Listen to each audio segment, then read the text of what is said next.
What's going on, y'all? Welcome back to the Daily Walk with Lance. This is where I take my morning Bible devotional, I take some notes down, and I share it with you guys.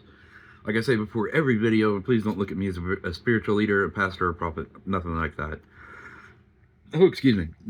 I'm just the average dude trying to put more Jesus on the internet, because I had this thought where if we were up talking to the disciples, they'd be telling us how they had to travel for people to hear them speak, or people had to travel to them. And it was all on foot. Obviously, a little bit of donkey riding and horse riding back then, but mainly on foot. And they would be talking about that, and then they would say, "Hey, but you guys are alive during the time where you had these phones." They would know what the phone. I mean,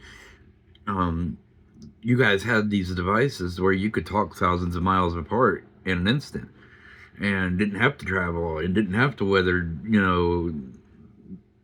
dangerous paths or anything like that. We could just talk over the device. And most of us will look at it and be like, we didn't really use it for that. We used it for gaming, sports, news, politics, everything except that. And so I'm just trying to put more Jesus on the internet. That's all. Let's just get right into it. This is the Bible devotional for what's today, the January 28th. As always, we are in the New American Standard Bible. We are in the book of Joel, chapter 2, verses 11 through 20. And this is like it's not just a warning to repent, but he also brings up end days. And this is right at the end of the Old Testament. He's in the minor prophets. There's 12 books of the minor prophets. He's in it. So obviously this is written by Joel. And it says, "The Lord utters his voice before his army. His camp is indeed very great. For mighty is one who I can't read my own hand.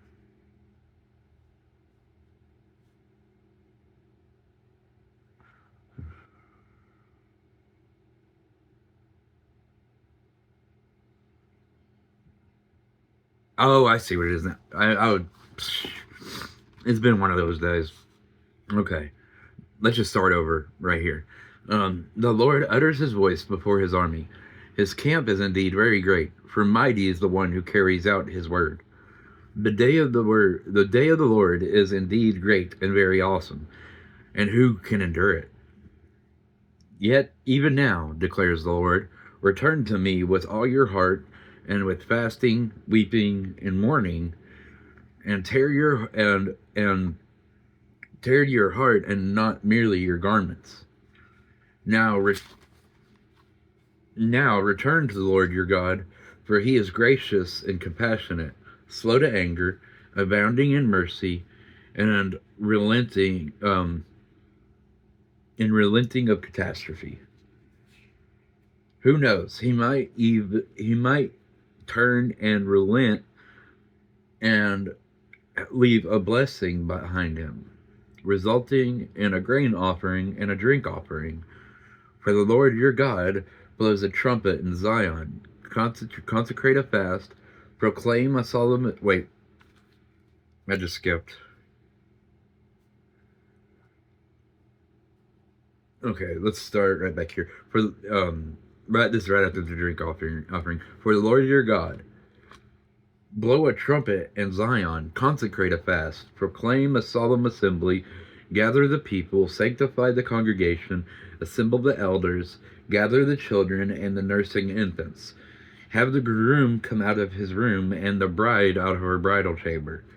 Let the priests, the Lord's ministers, weep between the porch and the altar, and let them say, spare your people, Lord, and do not make your inheritance a disgrace with the nations, jeering at them. Why should those among the people say, where is their God? Then the Lord will be zealous for his land. Boom, turn the page. And will have compassion for his people. The Lord will answer and say to his people, behold, I am going to send you grain and wine and oil, and you will be satisfied and full with them. And I will never again make you a disgrace among the nations, but I will remove the northern army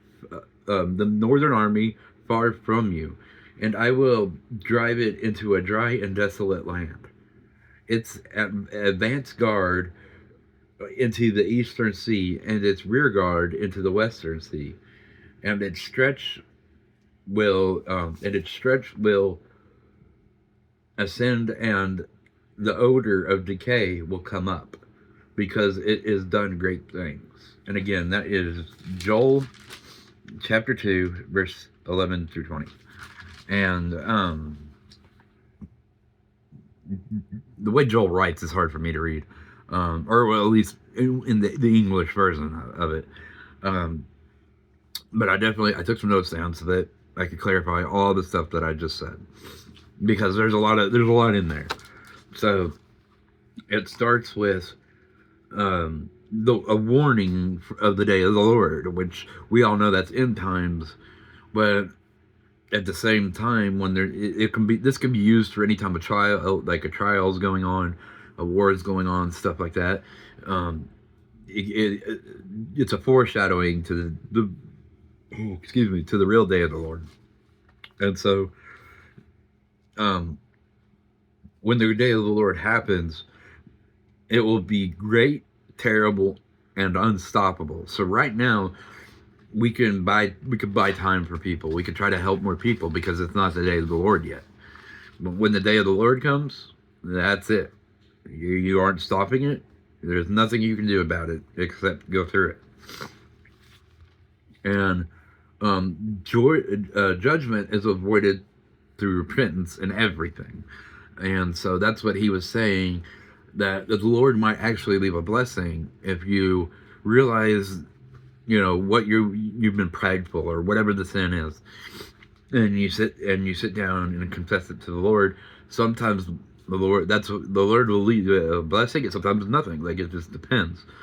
It depends on what His will is for the situation. I mean, I can't predict every situation, but I know that just because you're going through a trial doesn't necessarily mean you don't get anything out of it.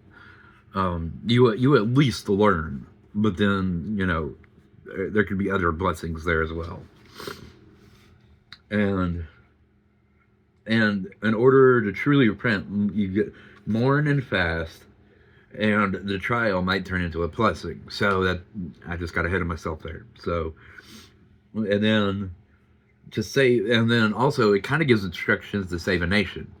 Kind of like we were built as a Christian nation, and we've been turning away from God, and so there is a way for the nation to get that favor back. And it tells us, it says, to rescue a nation, gather everyone, no matter age or status, to plead for the nation. So that's why it talks about the young and the old, the ministers, the priests, everybody, and as a group repent for the nation. And then there'd be time God will respond to that. And then God Himself confirms these things, and He will restore us here at the end, where He talks about, behold, I'm going to send you grain, new wine, and oil, and you will be satisfied and full with them. Like, it's the more you just admit your wrongdoing and you want to do better, the more you do that kind of thing, God will restore you. I mean, that's just how it is. And that's just the way to do it. And He can restore a nation. He can restore anything, because ultimately this is His creation. There's nothing too great for Him to do with His own creation. And that's why I think a lot of people assume the end times Babylon is America. And I personally, I don't know. It depends on the day what I think about it. But the more I think about it, I think America has the choice of how we will enter the day of the Lord. We will either enter as this lost nation where we are now, or if we come back and bring God back into the nation, then maybe, just maybe, going into that season won't be so like harsh or hard on the people here. And like I said, because America isn't mentioned in the Bible, because at the time we hadn't expanded the way that we have now. And so they literally named Babylon, but at the same time, current Babylon is still a place, but as far as being the world leader in trade and money and economics, I don't know. Maybe, and you know what? Maybe in New York City, like maybe there's a foreshadowing there, or maybe that's it. Like I don't know, because America isn't in the Bible. That's why it blows my mind. People want to say it's this white religion when no, it was started in the Middle East, and it claims everybody came out of the Middle East, and